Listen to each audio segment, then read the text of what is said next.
말씀은요, 하나님의 사랑 깨닫기입니다.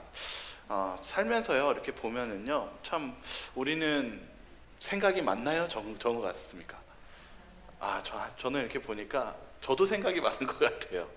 여러분들도 한 주 동안 생각이 많으셨습니까? 머리가 아주 골치가 아프셨죠?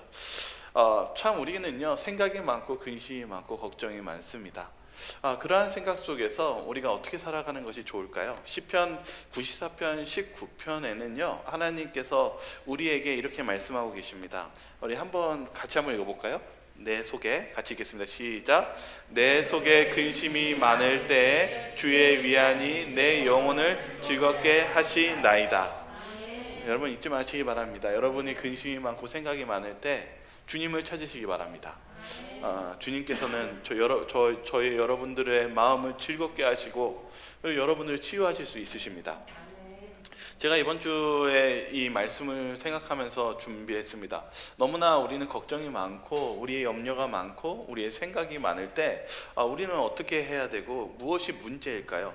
빌립보서 4장 6절과 7절에는요 뭐라고 적혀있냐면, 아무것도 염려하지 말고 너희 구할 것을 감사함으로 하나님께 아뢰라. 정말 우리가 먼저 알아야 되는 것은 하나님께 기도하는 것, 하나님께 아뢰는 게 필요합니다. 근데 특별히 팀 켈러라는 이 목사님은 되게 유명하신 목사님인데요, 이분의 책에서 이 부분에서 이렇게 적었어요. 화가 날 때 내가 지키려는 것이 무엇인지 좀 물어봐야 된다, 이렇게 얘기합니다. 여러분 정말 화가 나고 속상할 때 여러분들이 지키려고 하는 게 무엇입니까? 혹시 여러분의 자존심입니까? 아니면은 혹시 여러분의 건강입니까? 아니면 여러분들이 뭔가 지키려고 하는 거, 화가 날 때 무엇을 이렇게 움켜쥐고 있는지 여러분 자신에게 팀켈러 목사는 물어보라고 얘기하고 있습니다. 여러분들은 뭔가 속상한 일이 있을 때 무엇을 움켜쥐고 계십니까? 이 다윗은요 특별히 이 걱정과 근심이 많을 때 무엇 하기를 좋아했냐면, 부좌선지자 643페이지 이렇게 얘기하고 있어요.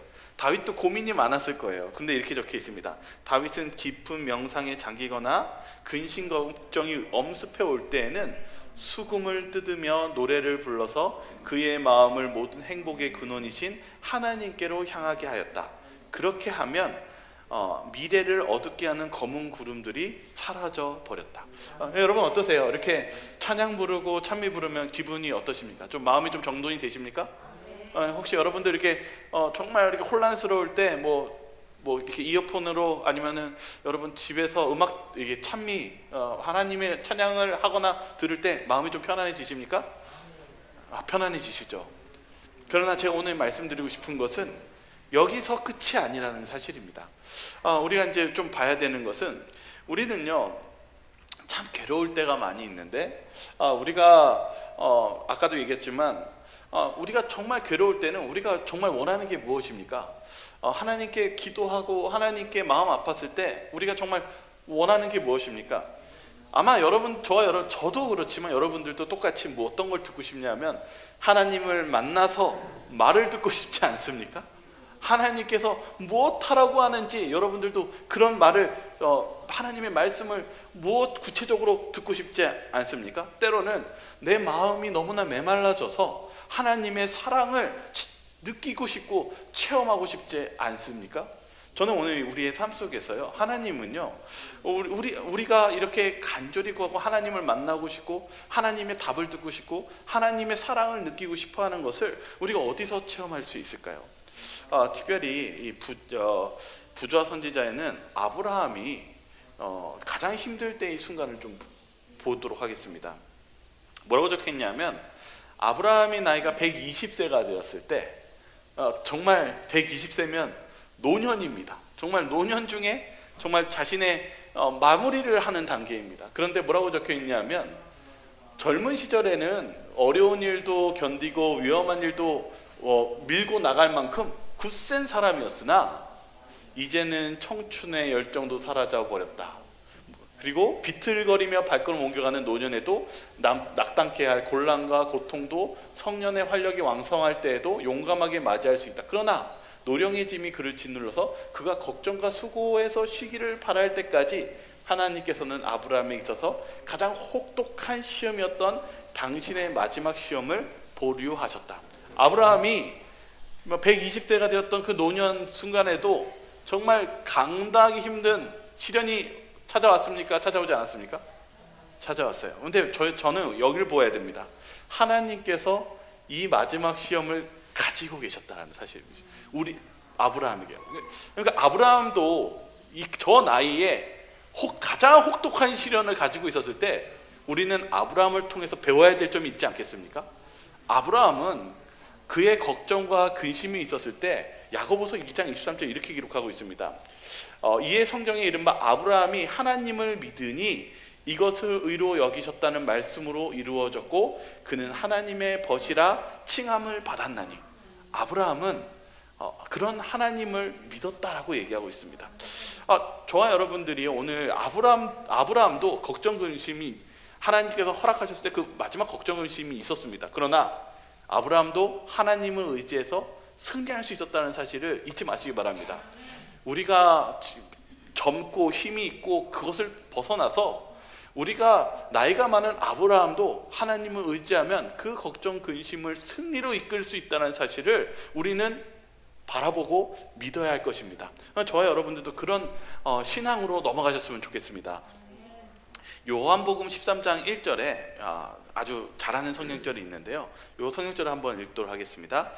세상에 있는, 같이 읽겠습니다. 시작. 세상에 있는 자기 사람들을 사랑하시되 끝까지 사랑하시니라. 예수님이 사랑을 하시는데 뭐까지 사랑하신다고요? 여러분, 끝까지라는 단어를 썼는데요. 이 에이스탈로스라는 단어인데 이게 시간적인 내가 이제 죽을 때까지 내가 너를 사랑하겠다라는 뜻을 가지고 있는 게 아니라, 그것뿐만 아니라 무엇까지 있냐면 행동의 질도 포함되어 있대요. 이게 무슨 뜻이냐면요, 예수님이요 우리를 내가 죽을 때까지 널 사랑한다는 말만 있는 것이 아니라 내 모든 것을 쏟아서 널 사랑할 거야, 이런 뜻이에요. 그러니까 예수님은 우리를 사랑하실 때 그냥 이제 내가 사랑했다 하고 끝나신 게 아니라 지금 현재까지, 그리고 살아계시는 동안에 우리가 예수님이 여기 이 땅에서 그리고 하늘에서도 무엇하게 우리를 사랑하실까요? 어떻게 사랑하실까요? 이 끝까지라는 말은요, 온 힘과 전력을 다해서 사랑하신다는 뜻입니다. 예수님이 그냥 사랑하시는 게 아니라 정말 인간이 최대로 할 수 있는 사랑으로 저와 여러분들을 사랑하신다는 사실입니다. 첫 번째 이걸 보시죠. 그런데 문제는 여기 있어요. 뭐냐면은 실은 우리가 걱정과 근심이 많을 때 어떨 땐 기도를 하면서도 참 마음에 이렇게 막 동요가 안 되고 하나님의 사랑을 느끼고 싶은데 느낄 수 없을 때가 있어요. 그런데 이제 보시죠. 요한복음 11장 5장 5절과 39절 이렇게 적혀 있어요. 예수께서 본래 마르다와 그 동생과 나사로를 사랑하시더니, 그러면서 얘기합니다. 예수께서 이르시되 돌을 옮겨 놓으라 하시니 그 죽은 자의 누이 마르다가 이르되 주여 죽은 지가 나흘이 되었음에 벌써 냄새가 나나이다. 여러분 뭘 느끼세요? 마르다가 예수님께서 요청하신 게 있어요. 뭐냐면 너 저기 나사로의 무덤 좀 열어줄래? 마르다가 어떻게 반응했습니까? 좋아했습니까? 싫어했습니까? 네? 밀지 않으려고 했죠. 그리고 믿지 않으려고 했죠. 근데 여기 다시 성경을 보십시오. 예수님이 부탁하신 돌을 옮겨 놓으라는 말은 예수님이 무엇 하셨기 때문에 그 말씀을 하셨습니까? 사랑해서요. 또 하나만 볼까요? 마가복음 10장 21절 보겠습니다. 같이 한번 읽어볼까요? 예수께서 같이 읽겠습니다. 시작. 예수께서 그를 보시고 사랑하사 이르시되 내가 아직도 한 가지 부족한 것이 있으니 가서 내게 있는 것을 다 팔아 가난한 자들에게 주라. 그리하면 하늘에서 보화가 내게 있으리라. 그리고 와서 나를 따르라 하시니. 예수님이 부자 청년을 만났는데 뭐라고 했냐면 너 그거 팔고 이제 나를 따를래? 라고 했는데 이 부자 청년이 어떻게 했습니까? 그 말을 듣고 그거 내가 듣고 싶었던 말이 아닌데, 그러면서 어떻게 했어요? 고민한 가운데 떠났습니다. 근데 성경을 읽어보시면 예수님이 어떻게 하셨다고 기록하고 있습니까? 예수께서 그를 보시고 무엇했다고 기록하고 있습니까? 사랑했다고 얘기하고 있습니다. 예수님은 사랑해서 이 부자 청년에게 사랑의 말을 했는데 그건 내가 원한 사랑의 말이 아닌데 이게 뭐지? 하고 괴로워하며 떠났다는 것입니다. 좀만 여기 시대의 소망을 보겠습니다. 시대의 소망은 예수께서는 그를 사랑하셨으며 실질적으로 그의 품성을 변화시킬 평화와 은혜와 기쁨을 주고자 갈망하셨다. 예수님은요, 우리를 사랑하는데 사랑해서 무엇 해주려고요?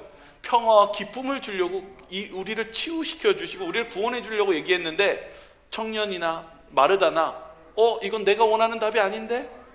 예수님, 그건 제가 열 수 없어요. 시체가 썩고 있습니다. 지금 여기 있는 청년은 예수님, 제가 하나님께 얼마나 열심으로 섬겼는데 갑자기 이렇게 무모한 부탁을 하시다니요. 그건 제가 할 수 없어요 하고 돌아가는 것입니다.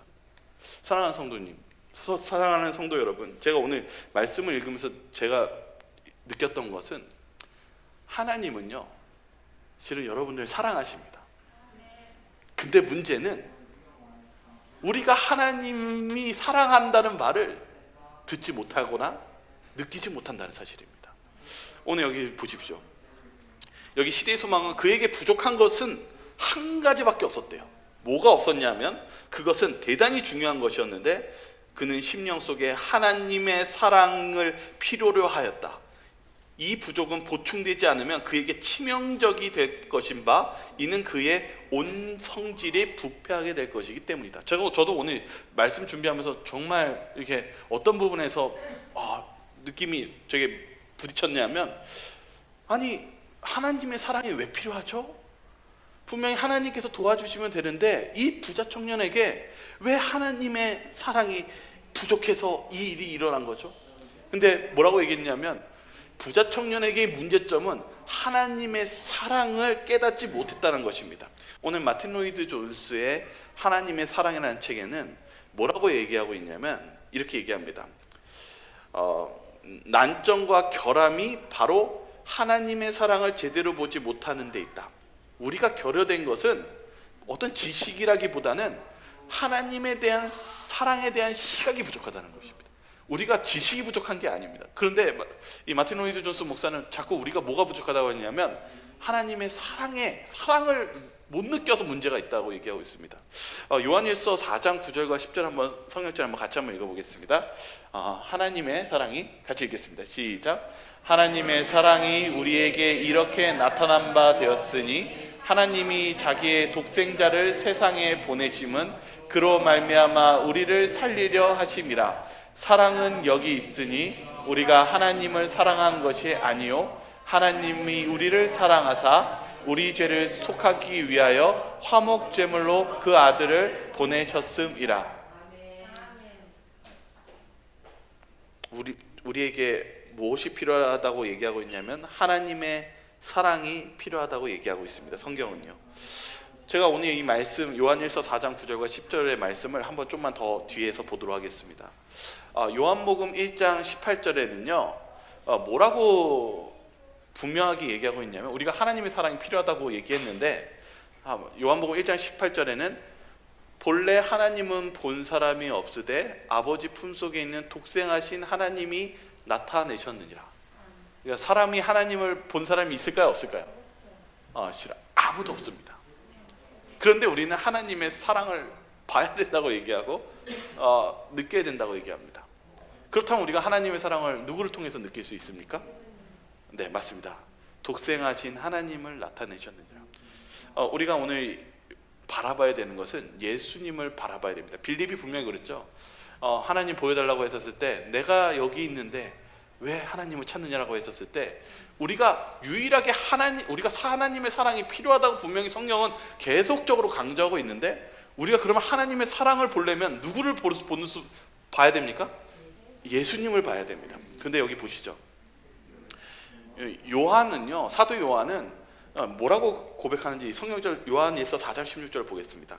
하나님이 같이 읽겠습니다. 시작. 하나님이 우리를 사랑하시는 사랑을 우리가 알고 믿었노니 하나님은 사랑이시라.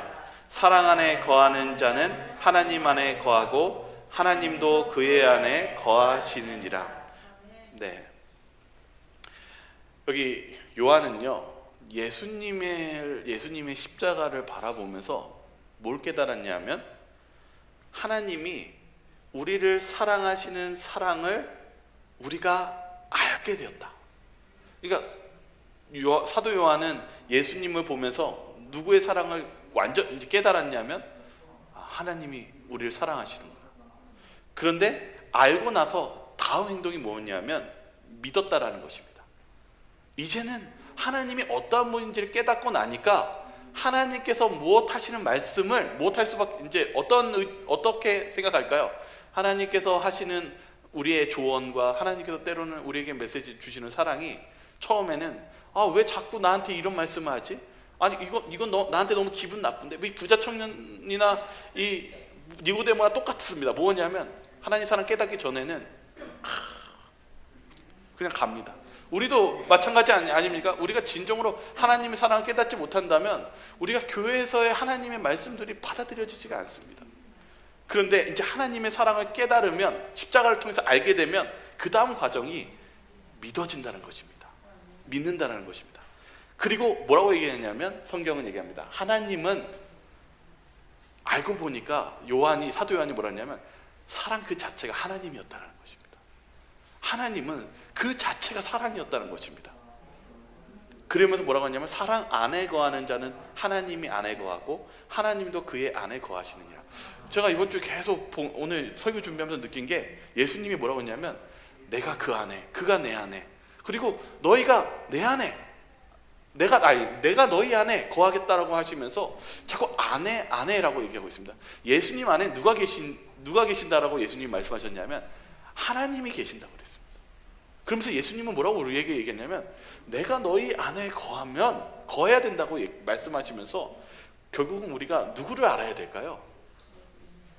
우리가 실은 예수님을 바라보지만 성경은 누구를 자꾸 또 보여줄까요? 하나님이요. 맞습니다. 예수님은요 니고데모에게 말씀하셨을 때 니고데모에게 아주 중요한 마지막 말씀을 뭐라고 하셨냐면 이 니고데모가 막 대화하는 가운데 이 말씀하셨습니다. 요한복음 3장 14절과 16절입니다. 같이 한번 읽어볼까요? 모세가 같이 읽겠습니다. 시작. 모세가 광야에서 뱀을 든 것 같이 인자도 들려야 하리니 이는 그를 믿는 자마다 영생을 얻게 하려 하심이니라. 하나님이 세상을 이처럼 사랑하사 독생자를 주셨으니 이는 그를 믿는 자마다 멸망하지 않고 영생을 얻게 하려 하심이니라. 예수님이요 니고데모에게 아주 중요한 걸 얘기했습니다. 다 얘기하면서 뭐라고 했냐면 너 모세가 뱀을 들어서 이스라엘 백성들이 그걸 보고 산 것 같이 인자가 들릴 때 그걸 봐야 된다라고 얘기합니다. 인자가 들릴 때 그 십자가를 꼭 봐야 된다고 얘기합니다. 왜 그렇습니까? 16절입니다. 하나님이 세상을 사랑했대요. 예수님의 십자가는요 우리가 예수님의 사랑만 보는 것이 아니라요 누구의 사랑을 보는 것입니까? 실은 하나님의 사랑을 보는 것입니다.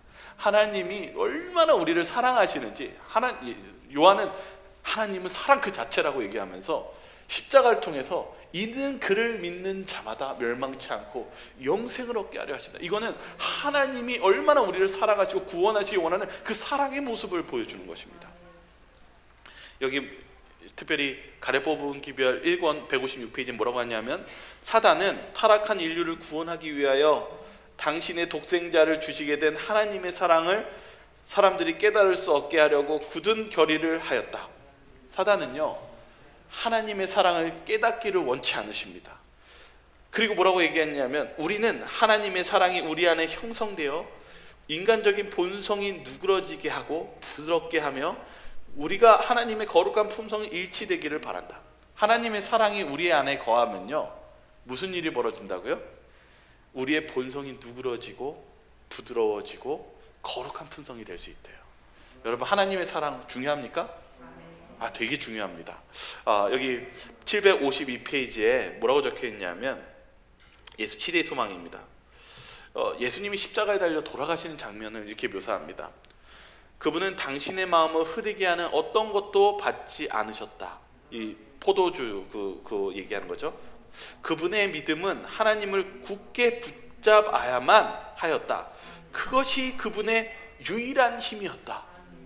예수님이 십자가에 달려 돌아갔을 때 그것을 승리할 수 있는 비결은 믿는 것인데 누구를 붙잡는 거예요?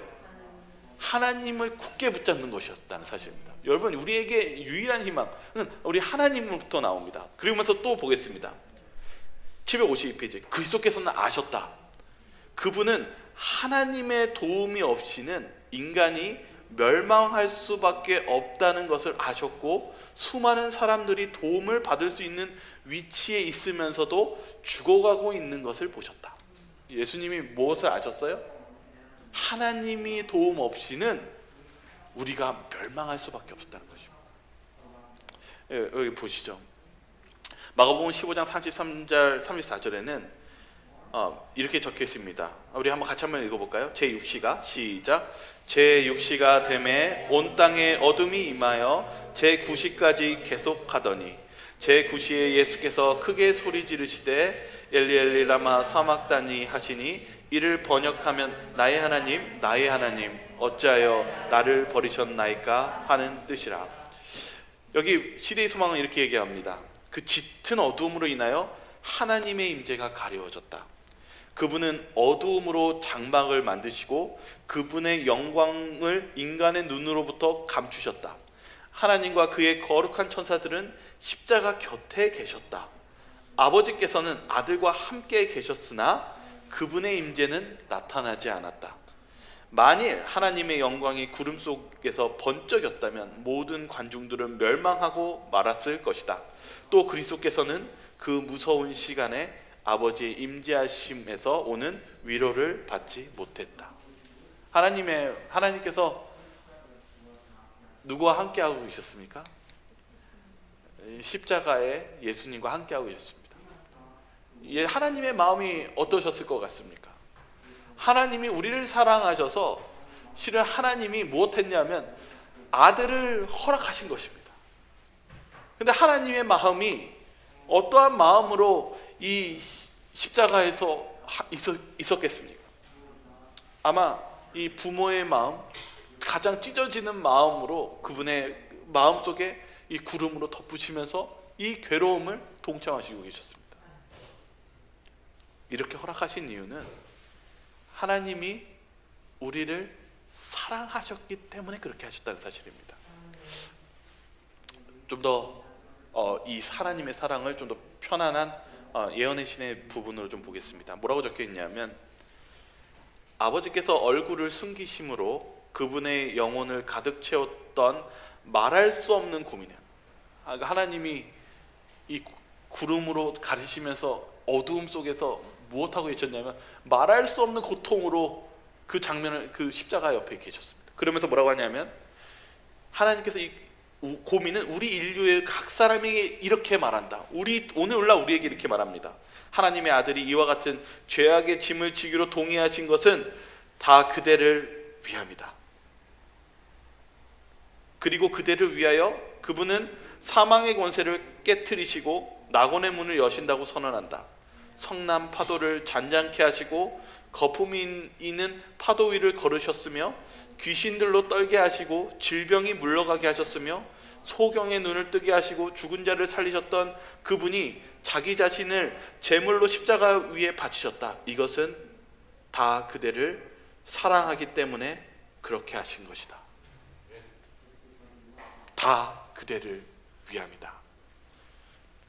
사랑하는 성도 여러분, 때로는요 하나님의 사랑이 여러분에게 불편할 수도 있습니다. 때로는 하나님의 그 음성이 여러분의 마음속에 그 하나님의 말씀에 순종하라는 말씀이 그것이 내가 원하는 답이 아닐 수 있습니다. 그러나 하나님은 다 그대를 위하여, 다 여러분을 위하여 사랑하기 때문에 그렇게 하셨다는 사실을 잊지 마시기 바랍니다. 우리가 십자가를 바라보면서 하나님의 그 사랑을 깨달은다면 우리는 그분을 하시는 말씀을 믿을 수 있기 때문입니다. 그분은 우리를 사랑하시기 때문에 우리를 위해서 그렇게 하신다는 사실을 잊지 마시기 바랍니다. 로마서 8장 7절 말씀 한번 읽어보겠습니다. 육신의 생각은, 같이 읽겠습니다. 시작. 육신의 생각은 하나님과 원수가 되나니 이는 하나님의 법에 굴복하지 아니할 뿐 아니라 할 수도 없습니다. 여러분, 우리의 생각이 어떻습니까? 우리 가만히 내버려 두면 우리의 생각이 좋은 쪽으로 갑니까? 아니면 하나님과 원수가 됩니까? 하나님의 원수가 됩니다. 우리는 하나님의 법에 굴복하기 싫어합니다. 하나님께서 주시는 그 말씀에 하기를 원하지 않습니다. 그럼 하나님께서 우리에게 어떻게 하시기 원하십니까?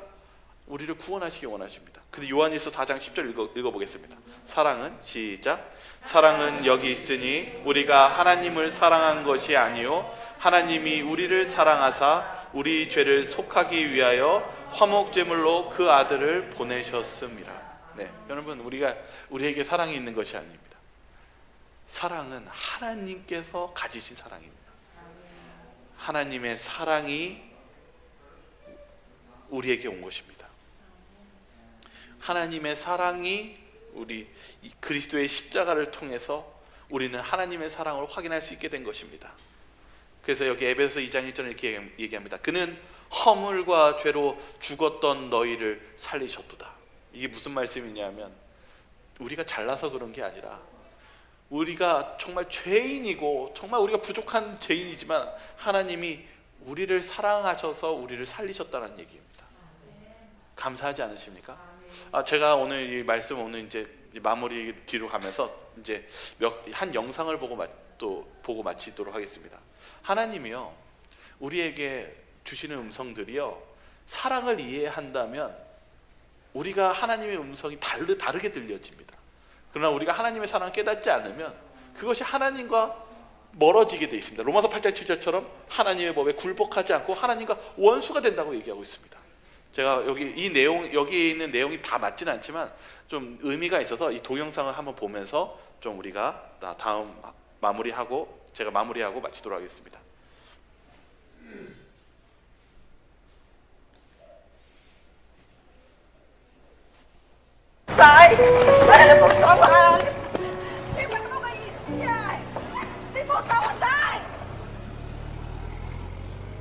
How easy it is for us to forget what it was like when we were once family.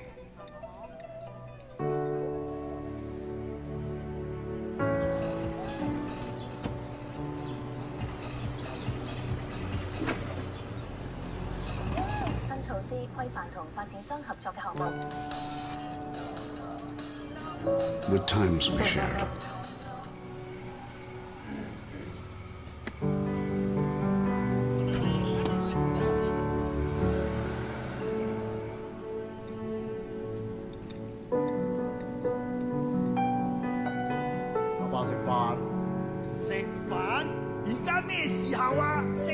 How easy it is for us to forget how to love.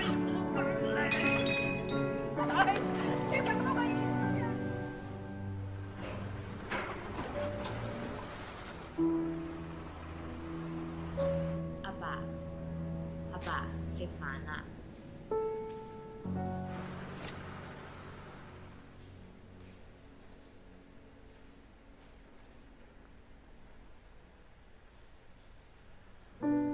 嚟食飯。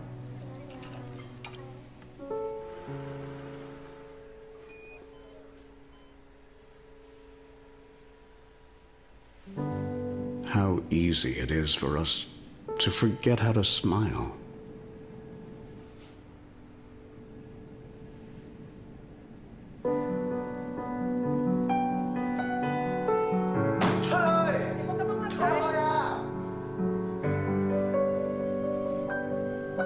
It's easy to forget. 아빠, 내 준비해 아빠.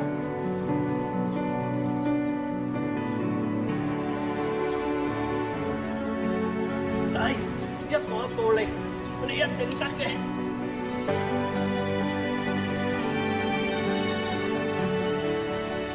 But it's even harder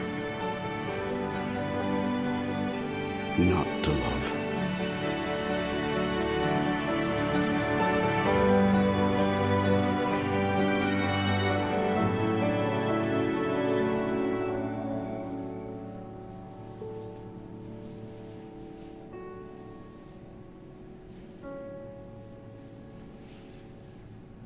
빠, 마.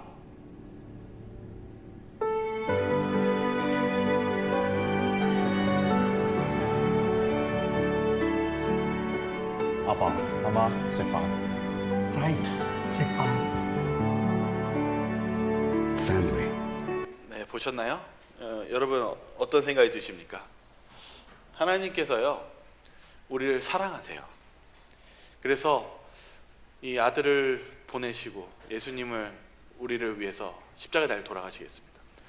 우리가 그런 사랑을 이해하게 되면 하나님께서 우리에게 주시는 그 명령과 그 조언이 무슨 의미인지 알게 될 것입니다.